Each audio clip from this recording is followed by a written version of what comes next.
Pada tutorial kali ini kita akan belajar mengenai bagaimana cara membuat sebuah function, serverless function, pada suatu platform bernama Netlify Functions. Jadi Netlify Functions ini adalah salah satu layanan untuk membuat serverless function yang disediakan oleh perusahaan Netlify. Seperti yang kita tahu, serverless function itu adalah bermakna kita dapat membuat sebuah API logic seperti backend. Namun kita tidak perlu melakukan konfigurasi server dan macam-macamnya karena sudah dikonfigurasi oleh perusahaan penyedia layanan. Nah, untuk lengkapnya mungkin bisa dilihat di website Netlify Functions.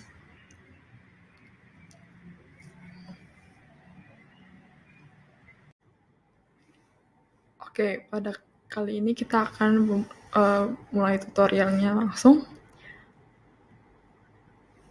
Oke, seperti yang sudah disebutkan sebelumnya, kita akan mulai dengan direktori yang kosong. Di sini karena kita menggunakan JavaScript, jadi kita pakai inisialisasi dulu dengan menjalankan npm init.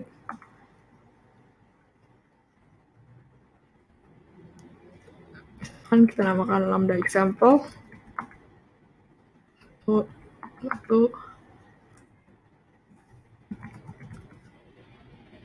Lalu isi data sesuai dengan yang diminta.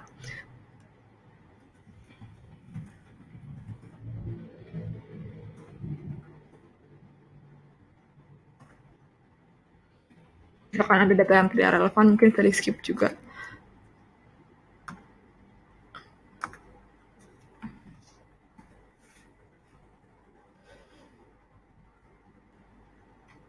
Oke, setelah kita sudah bikin inisialisasi dengan dengan npm init, kita lihat bahwa ada JSON. Lalu kita akan konfigurasi untuk pembuatan Netlify function. Pertama kita harus bikin sebuah file dengan nama Netlify toml.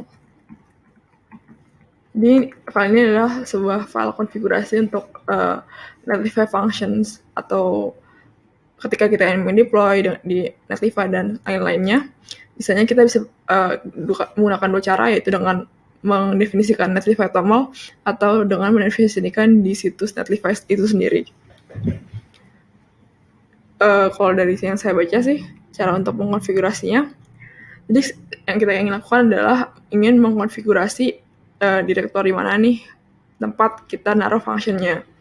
Jadi untuk misalkan kita ingin bikin file function di direktori namanya my functions.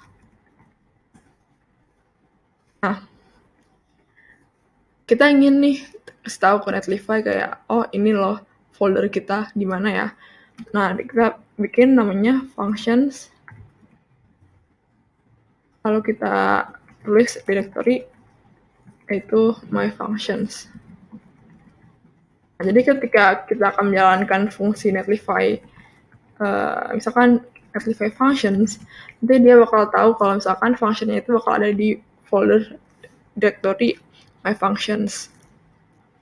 Nah, misalkan kita sudah bikin direktorinya, kita coba misalkan kita bikin nama sebuah file namanya hello.js.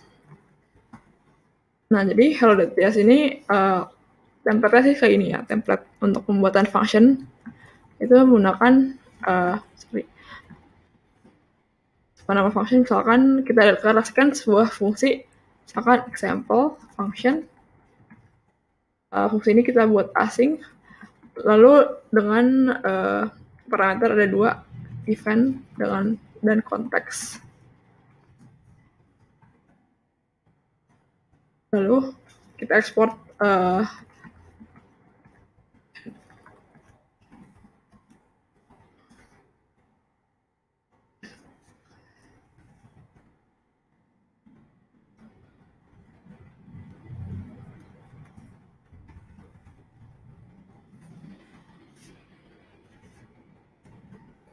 handler, lalu kita definisikan fungsi yang kita definisikan.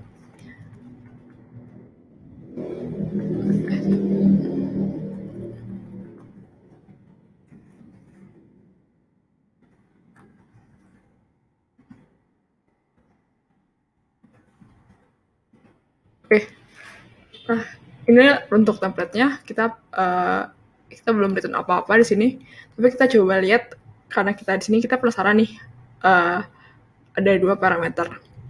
Nah, kita pengen lihat nih apa sih parameter yang bentuk parameternya. Misalkan kita coba kita console.log aja parameter event. Nah, untuk menjalankan development serverless function Netlify function ini kita bisa menggunakan Netlify CLI yang sudah kita install sebelumnya. Caranya adalah misalkan Netlify functions serve terus nama functionnya itu adalah nama file kita itu hello. Nah, terus kita bisa definisikan port mana nih yang kita ingin pakai.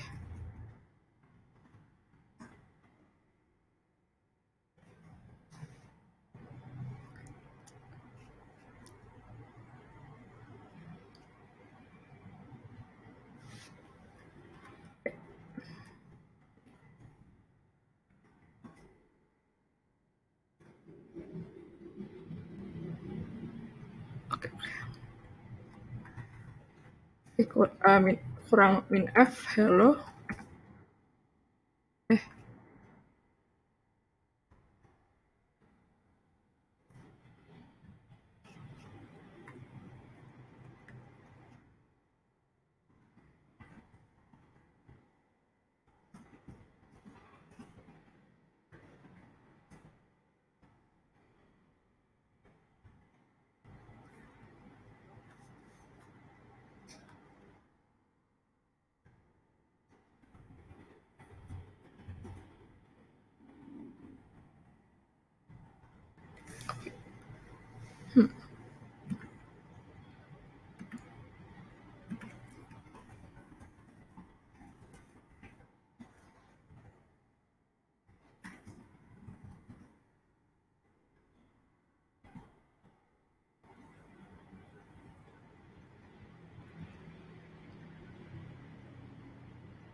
Jadi koreksi ternyata untuk melakukan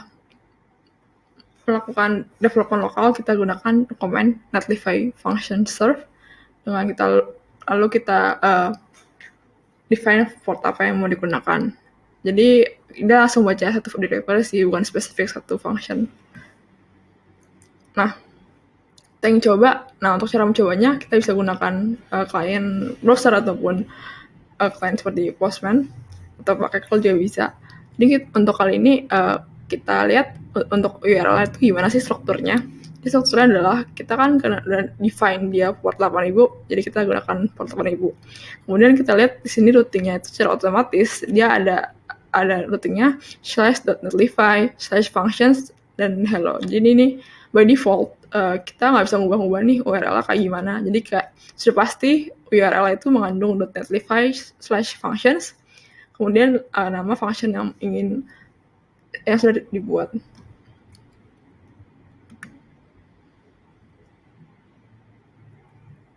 Oke, kita lihat di sini dia return 500 karena kita memang belum define responsnya seperti apa. Tapi kita ingin lihat bahwa goal dari ini adalah kita ingin mengkonsol isi dari event ini. Nah, di sini kita lihat eventnya di sini sudah dikonsol. Kita lihat ada beberapa properti yang mungkin penting. Misalkan di sini ada yang pertama ada path itu kan routingnya seperti apa. Kemudian ada HTTP method. Jadi karena kita gunakan panggil dia dengan menggunakan get. Jadi HTTP method itu value-nya jadi get. Coba kita dengan post.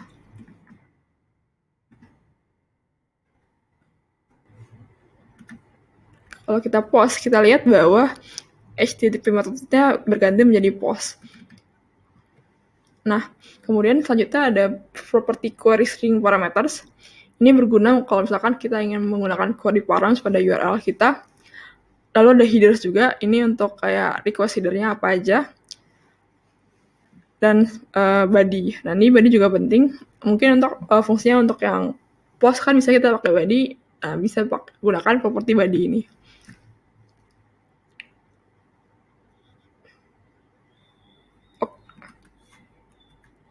Oke, jadi kita sudah tahu bahwa untuk mengecek properti kita lihat ada beberapa properti penting yaitu seperti path, terus ada juga HTTP method, ada body, dan lain-lainnya. Sekarang kita ingin membuat hello world. Jadi andaikan kita ingin get URL tersebut, kita ingin mendapatkan respons berupa hello world. Nah, caranya itu seperti apa? Nah, kita cukup lakukan return dengan property body and hello world.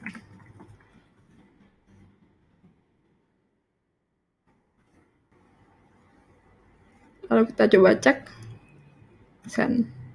Nah, di sini kita lihat bahwa responsnya adalah tetap 500, tapi message-nya adalah your function response must have a numerical status code. Jadi kita perlu status code juga nih, selain body tersebut. Misalkan karena kita inginnya ini sukses, jadi kita define status code itu 200.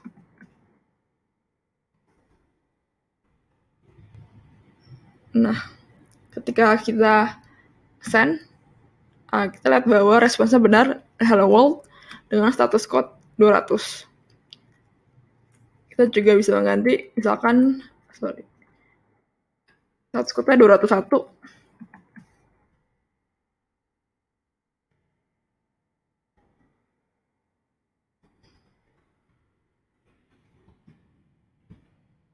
Kita tuh 201 created. Jadi tergantung respons yang dikirim dari function tersebut.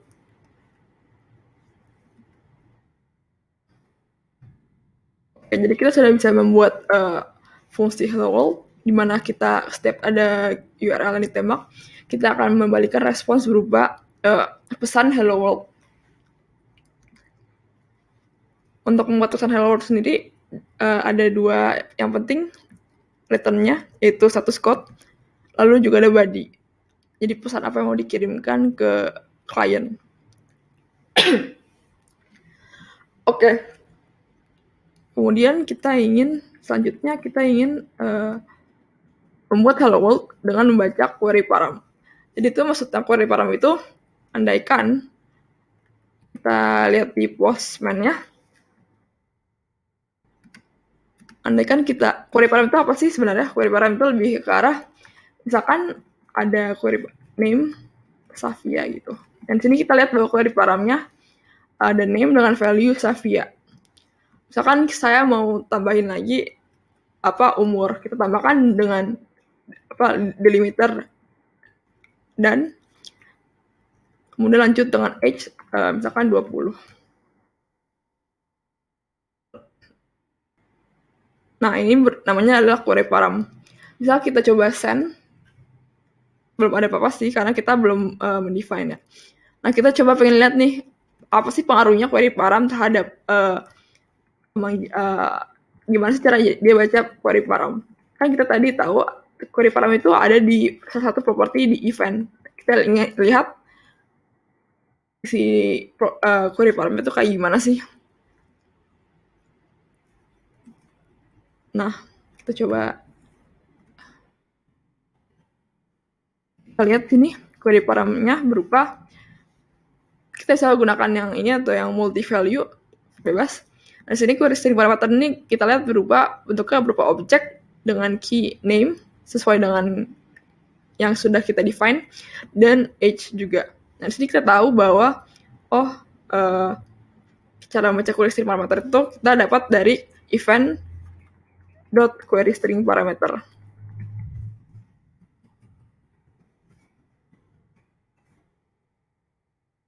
Di sini kita misal ingin kita ingin requirement adalah mengganti pesan hello world menjadi hello name your age is age. Gimana caranya sih kayak gitu? Nah, kita sudah tahu caranya untuk mengakses query string parameter itu cukup event.query string parameter. Kita define misalkan name event.query string parameter. Kita tahu bahwa name itu ada di key name. Lalu untuk age ada di event.query string parameter. Di key-nya adalah age. Nah, kita cukup misalkan untuk menggunakan responnya adalah kita bisa gunakan string interpolation di sini.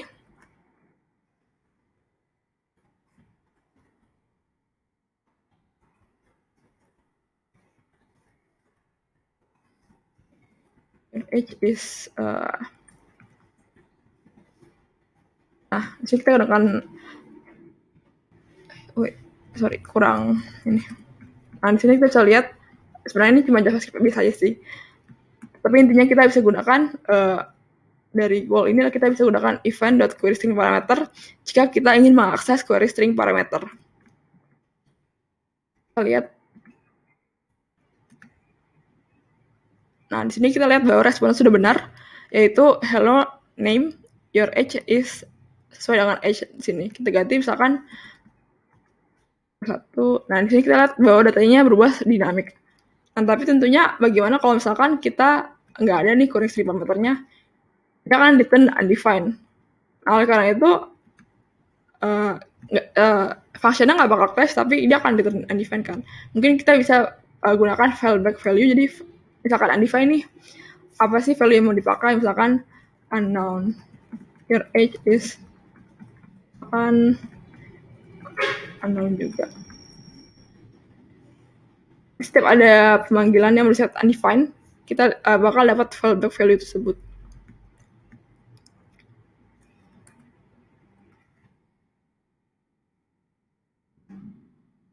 Oke, jadi dari query param ini caranya adalah cukup dari sisi kliennya kita tambahkan query param, dari sisi functionnya kita tambahkan untuk mengaksesnya adalah dengan menggunakan event.queryString parameters. Oke, kemudian berikutnya adalah kita ingin membuat respons berupa JSON. Nah, kalau kita lihat di sini, responsnya berupa teks. Dan kita bisanya kan kalau kita pakai API gitu, bisanya banyak sih bentuknya. Bisa jadi HTML pun, tapi biasanya kalau REST kita pakai standarnya sih JSON. Jadi kita ingin, oleh karena itu, gimana sih caranya kita membalikan respons berupa JSON? Nah, di sini cukup tambahkan saja sih headers.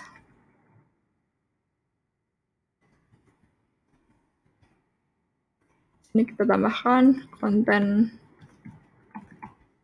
type application web JSON.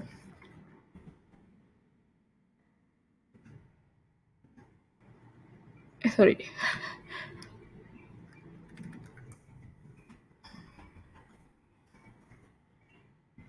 Kemudian di sini kita ganti juga body-nya. Body-nya kita ganti dengan JSON stringify.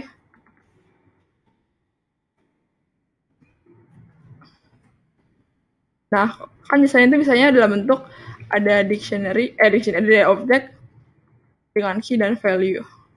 Misalkan key-nya adalah message, value-nya adalah teks berikut. Nah, ini kita lihat bahwa di sini kita lihat bahwa sudah bentuknya dalam bentuk JSON.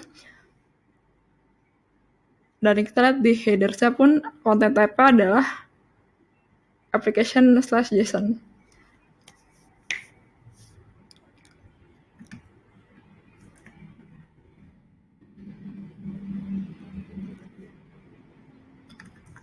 Coba kita lihat kalau di event tuh berubah nggak ya?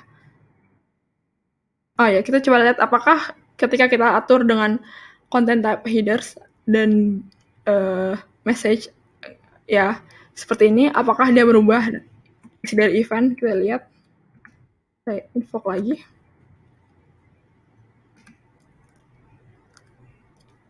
Nah, di sini kita lihat bahwa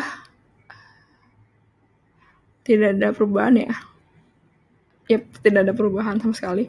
Karena sifatnya event itu kan dari kliennya sendiri kan. Sedangkan kita responsnya berupa respon itu kan apa yang kita balikan dari server ke klien. Jadi nggak berhubungan sama apa yang diterima dari klien.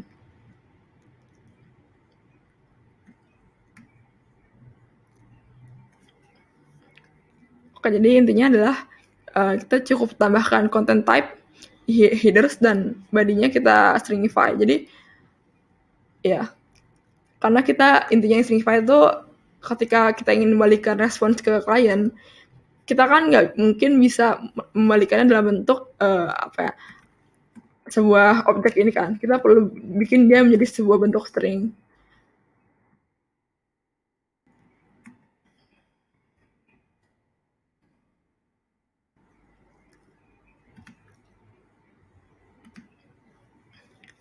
Oke, sekarang berikutnya adalah kita ingin kayak membuat function hanya menerima post.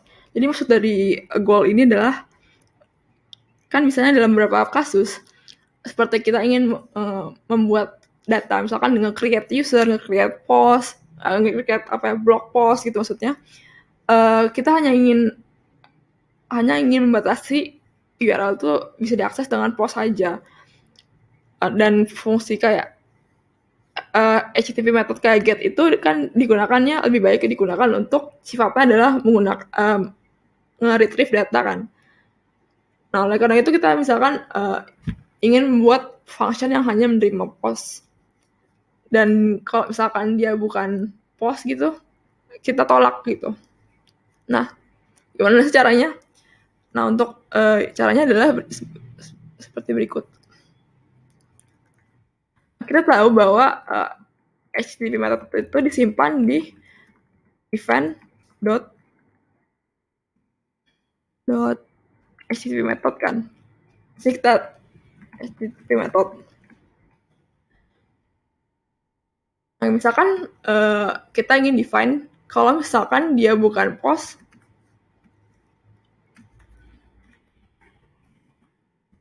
event 400.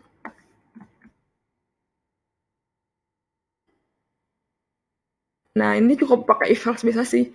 Misalkan if HTTP method is not equal to post, kita cukup sama juga returnnya sesuai dengan yang di bawah. Status code-nya kan ini berarti file kan, berarti misalkan 400. Jadinya misalkan kita tulis message berupa message only supports post method. Jangan lupa dengan headersnya. Nah, kita lihat misalkan gimana sih, kita lihat apakah berhasil atau tidak. Nah, misalkan kita ingin get nih, kan kita nggak bisa lah. Kita sudah atur kalau misalkan dia bukan post, dia bakal return error. Nah, di sini kita lihat bahwa statusnya 400 sesuai dengan yang kita define, dan responsnya berupa message only supports post method sesuai dengan yang kita sudah define sebelumnya. Lalu kita ganti dengan post. Oke, di sini tadi oh ya, intinya dia ke fungsi bawahnya, ke line berikutnya. Misalnya ganti deh. Nanti message-nya berupa success post. Nah, di sini kita lihat post lagi. Nah, kita lihat bahwa dia statusnya adalah 201 sesuai dengan yang kita sudah define dengan message berupa success post.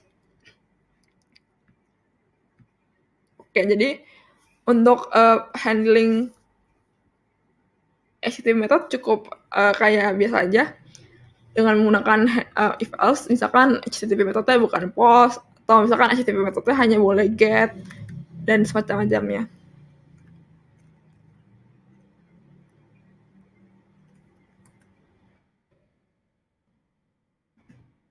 Oke, sekarang kita sudah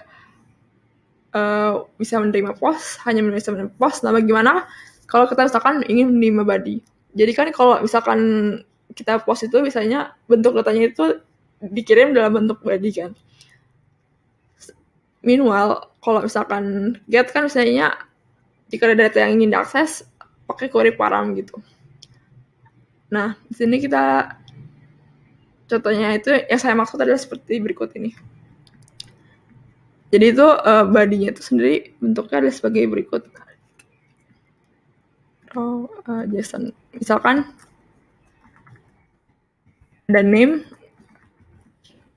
ya dan age misalkan 20.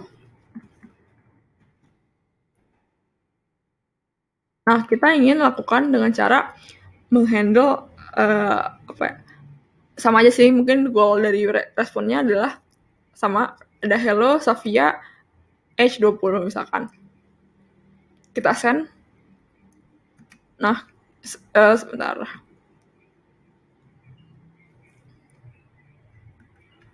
Kita ingin lihat dulu event itu kayak gimana sih, body itu taruh di mana. Nah, kita lihat bahwa di sini ada body-nya bentuknya string. Nah, ini adalah bentuk string yang saya maksud dari hasil JSON stringify. Nah, kita bisa apa ya? Nah, tentunya kan kita ingin berinteraksi dengan body tersebut kan. Sedangkan body tersebut adalah bentuk string seperti ini. Nah, gimana caranya kita bentuk dia string ini menjadi kembali ke dalam sebuah objek? Mungkin kita bisa pakai gunakan nanti kan body itu kan cara aksesnya event.body. Nah, untuk memparsing dari string ke JSON itu kita pakai gunakan JSON parse event body.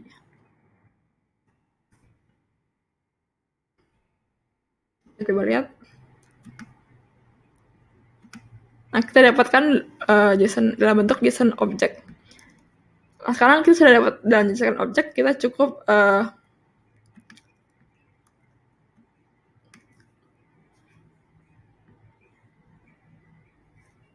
melakukan projectnya. Misalkan name, berarti kan JSON, misalkan body adalah JSON parse event body. Kalau name-nya berarti kan body.name dengan age body.age. Misalkan pakai string interpolate lagi, hello name, sorry name, your age is. Nah, kita bisa coba. Nah, di sini kita lihat bahwa dari body yang sudah kita dapat, dia bisa baca respons baca body-nya dan membalikan dengan seperti berikut ini. Jadi cara membaca body-nya sendiri kita cukup akses event.body. Namun event.body ini karena dalam bentuk JSON string, kita perlu lakukan parsing dari string ke JSON object. Untuk melakukannya kita cukup panggil JSON.parse dan event body-nya itu.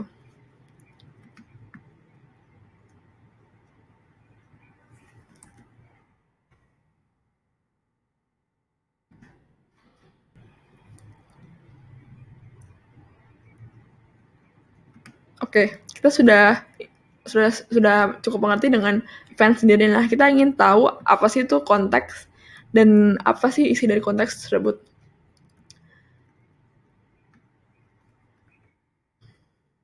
Saya ganti dulu.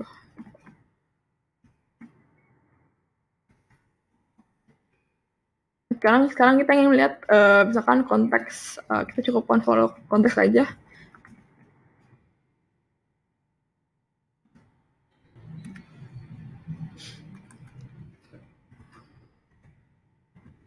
Nah, kita di sini lihat konteks ini seperti apa.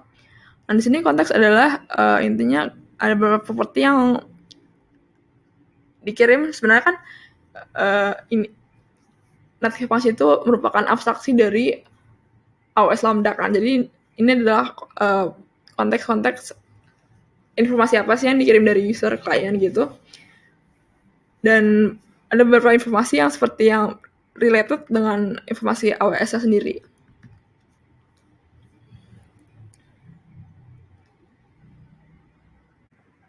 Oke, setelah kita belajar mengenai Netlify function, kita akan belajar mengenai bagaimana cara kita deploy Netlify function tersebut di Netlify. Pertama, kita perlu menginisialisasi Git.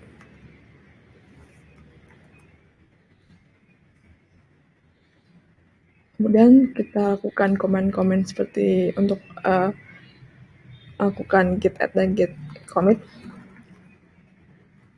Kita cek dulu. Di sini bawah kita dapat beberapa file yang kita ingin track perubahannya. Kita cek git add. Kemudian kita commit dengan message. Create, misalkan create Netlify functions.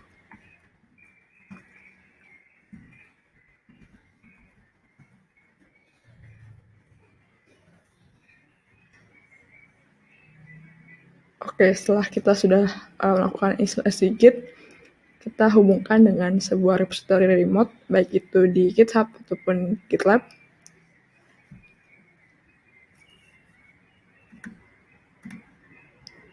Sudah siapkan sebuah repository name, create repository, misalkan funpro Netlify functions.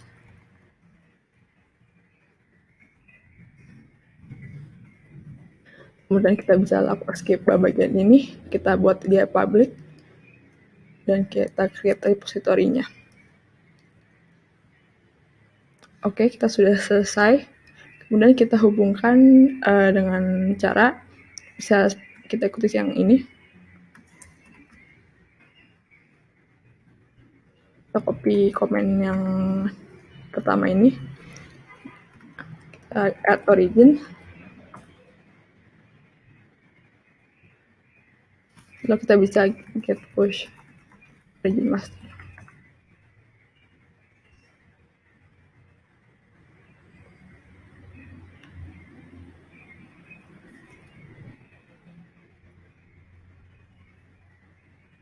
Kita sudah lihat bahwa sudah terdapat file-file yang kita sudah commit sebelumnya.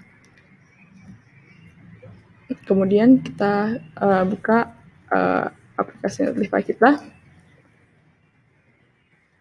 login terlebih dahulu, dan kita bisa lakukan dengan cara menghubungkan dengan klik new site from Git. Kemudian kita pilih, di sini kita ada fitur namanya continuous deployment. Jadi setiap kali kita melakukan perubahan pada Netlify functions dari Git itu, Netlify akan langsung deploy itu. Nah, karena kita contohnya ingin memakai menggunakan GitHub, jadi kita pilih opsi GitHub. Kemudian akan muncul untuk otorisasinya. Di sini kita akan mencari repositorinya. Bisa kita bikin funpro Netlify functions.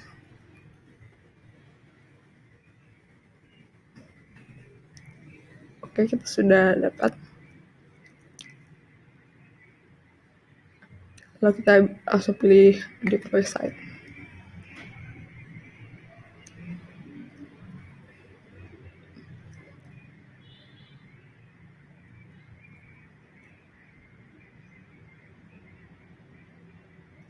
Dari Netlify sendiri, setelah kita klik create site, namanya otomatis dari sana, dan kita di sini dapat URL-nya. Nah, di sini walaupun memang page not found karena kita ini ada di routing yang slash kan, sedangkan kalau kita lihat dari sebelum yang sudah ada di tutorial sebelumnya, URL yang URL untuk tempat menyimpan function itu ada di .netlify.functions.